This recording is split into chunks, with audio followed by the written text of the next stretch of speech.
How is a constellation formed? Well, from my understanding, constellations are formed when a group of stars, gas, and dust are held together by gravity and appear to form a pattern or shape on the night sky.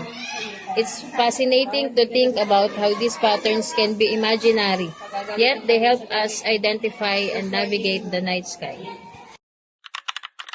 Why is constellation visible?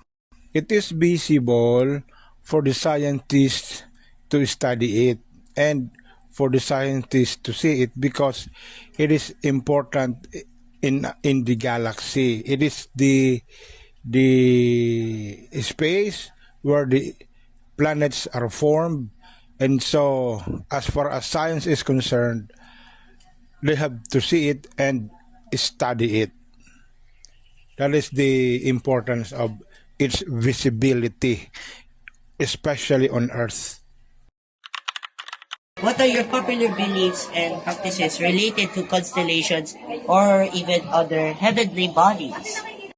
Growing up, I was always fascinated by myths and legends surrounding constellations.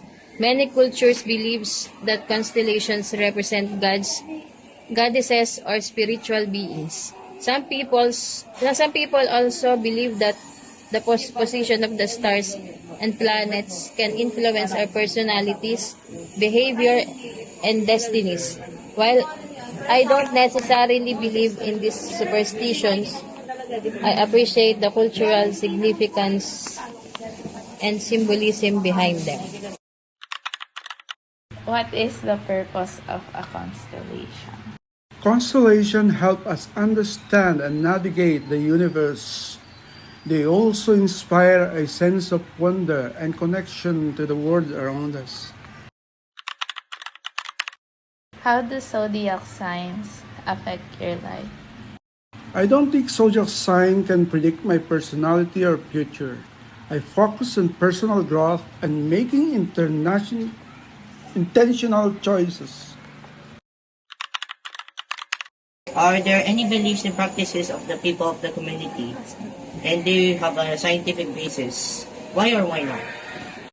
I think it's clear that many beliefs and practices related to constellations and other heavenly bodies don't have a scientific basis. While astronomy can provide insights into the physical nature of celestial objects, astrology and other forms of divination are not supported by empirical evidence.